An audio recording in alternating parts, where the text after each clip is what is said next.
had to let it hit that spot. I had to let it get to a communication breakdown. Of course it did. And that's what I'm here to do.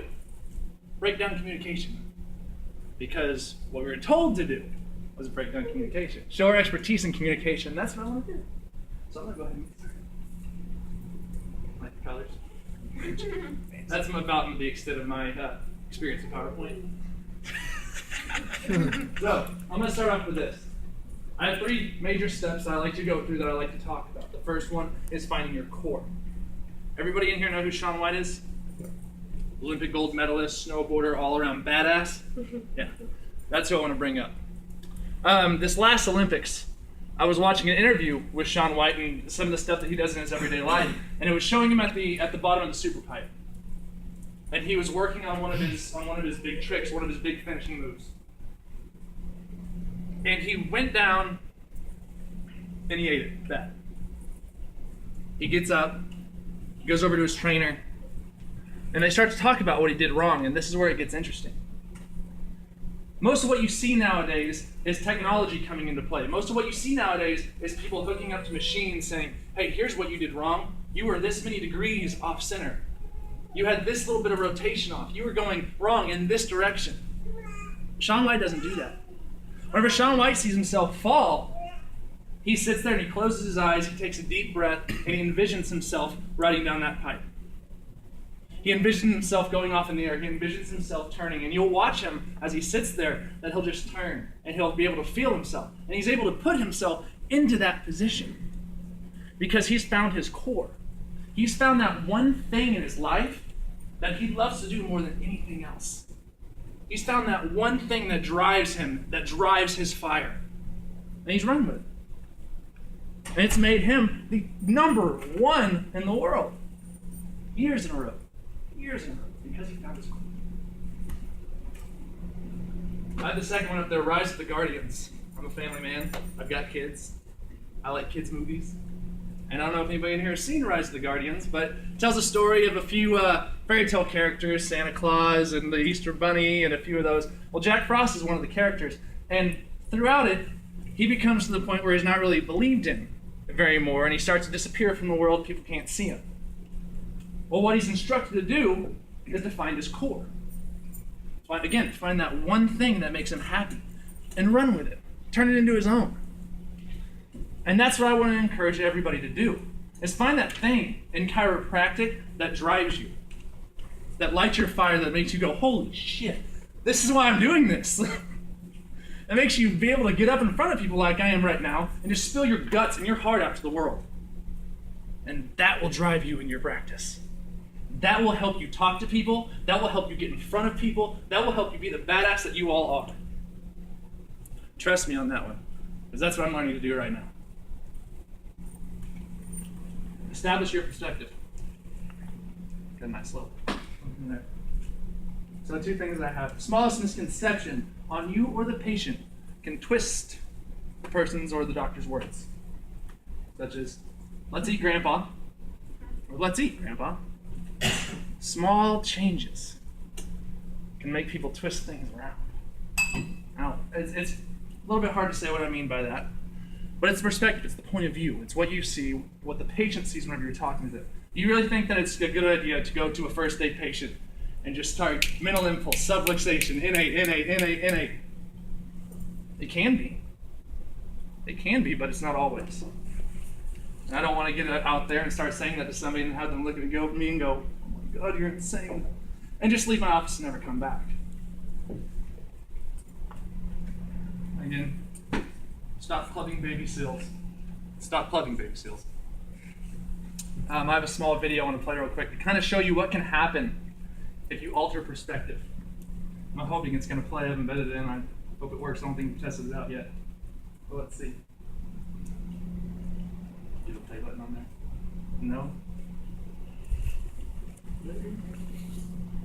That's good. Okay, I'll just explain what it is. There it is. So what I did was, anybody ever seen the 40-Year-Old Virgin? Yes. Yeah, I've seen that before. Well, I found a trailer online called The 40-Year-Old Psychopath.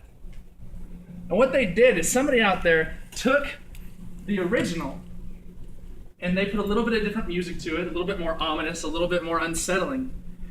And they took clips from the movie and made their own trailer and turned the main character, Andy, into this raving lunatic who looks like he's trying to kill everybody.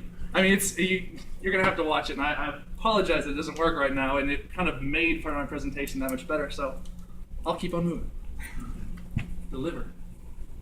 Deliver, deliver, deliver. You can talk it. You can do anything you want with it. You can make that message clear as day. You can put it in a crystal ball, a nice little package, and shove it to the faces of every patient that you have. But if you don't close on your delivery, if you don't really give them the value, come on, you need this, I love you, let's go, as Dr. Schubel says back there, then you have nothing. If you can't get your message across to a patient and then finally bring them into your circle, then you'll go nowhere. You'll fall flat on your face and you'll slide across the concrete and you'll just be another road rash victim. I myself don't plan on doing that. I plan on communicating this. I plan on finding my core. I plan on establishing my perspective. I plan on delivering, delivering, delivering, delivering. This is one of my favorites. I came up with this and I feel pretty good about it. You want to be a chiropractor? Be everything tour. Be everything tour. Be a chiropractor. Be a communicator. Be an educator, an elevator, a regulator, an evaluator, and an anticipator.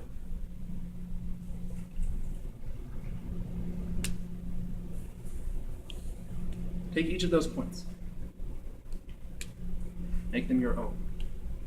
If you can't make them your own, if you can't really bring them in, and that's the whole point of this talk that I'm trying to give to you. If you can't bring it in and make it your own, you won't last. Yeah, we hear all these top docs out there telling you what they do. And they're going to give you advice about how they handle situations. They're going to give you advice on how to best do things. But if you can't turn around without them, the training wheels off the bike, if you can't do that, what do you have? That's why it's so important to do these things. That's why it's so important to practice. That's why it's so important to bring it all home. It's something you have to do. And I don't want to see anybody fail. You know, they talk about us being in school, and they talk about only half the chiropractors that come out of school are going to go anywhere with their lives. Only the top, it's supposed to be like the top 10% of chiropractors are making all of the cash and seeing all the people. It needs to change. I would be much happier making an average income if I knew that all the people that graduated with me were being successful as well.